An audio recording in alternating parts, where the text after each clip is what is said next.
Now, President Trump's travel ban on nationals from 7 Muslim-majority countries prompted protests from all over the globe. Some say the ban is discriminatory and targets people of a certain faith or religion.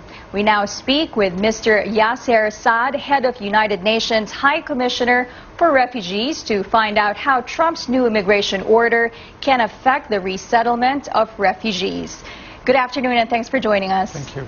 You know, the United States is the world's leader of resettling refugees since the World War II. And we know that, but this may no longer be the case after Trump's new order. So how will this impact what we know now as the biggest refugee crisis that the world is facing? What we hear from our colleagues on the ground is that refugees are extremely anxious. Some of them are really worried about what will happen to them now. We hear of a 10-year-old boy who was supposed to be united with his mother today and cannot travel to join his mother. Another family has sold all their belongings and interrupted their lease to leave to travel to the United States, and now they are in an even more precarious situation because the people that are resettled worldwide are the most vulnerable among the refugees, who are already among the most vulnerable population on earth. Mm-hmm. Now, does the immigration ban breach international law? Well, basically, resettlement is not in the 1951 Refugee Convention. Okay. States take refugees on a voluntary basis. Okay. The United States has been a major partner for UNHCR and a protection leader worldwide. Over 3 million people have been resettled to the US since the 70s. So the refugee ban is affecting very negatively a large number of people waiting to be resettled. Mm-hmm. Now, as we know, under Trump's orders, Syrians will no longer be allowed to enter the United States indefinitely. And we do know that the U.S. has a Syrian refugee program that accepted thousands of Syrians over the past years. So what will happen now with the displaced refugees? We know that this week 800 people will not be able to go to the United States. Over the next 120 days that have been declared as a suspension period, over maybe 20,000 people will not be able to travel. So this will definitely have an impact that is very worrying on the people who are waiting to be resettled. We will continue our engagement, our constructive engagement with the US government, and we can only hope that this ban is temporary.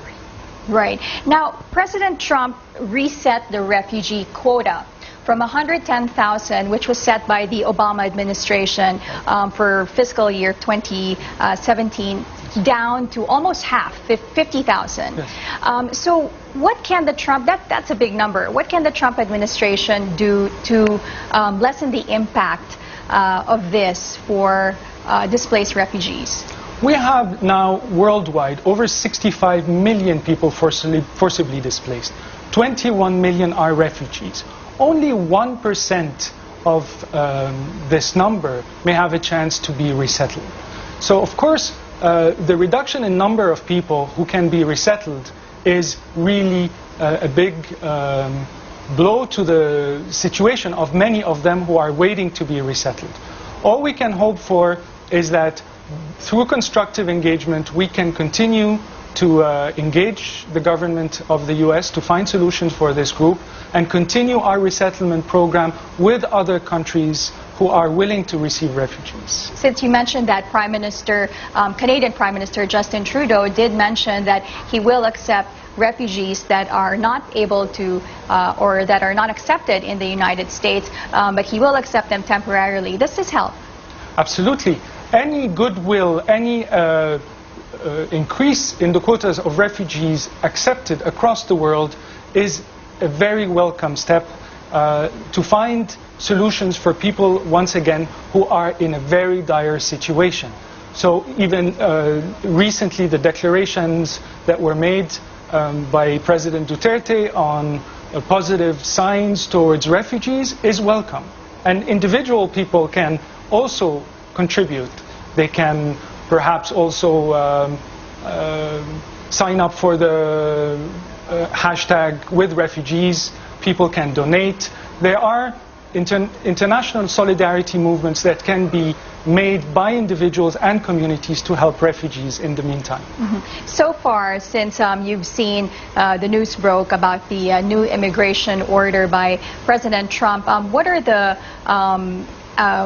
moves that you've seen by individuals or countries that has had a big impact or help to curb this big refugee crisis that we will be facing? Across the world, since the Syrian refugee crisis has erupted, a lot of people have actually gone out of their way, organized in their own communities to provide individually or as groups assistance to refugees. People have addressed their governments to encourage them to express more solidarity towards refugees.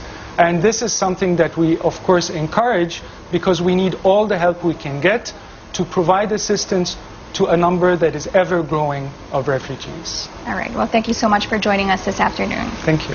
And that was Mr. Yasser Saad, head of UNHCR or CHR Philippines.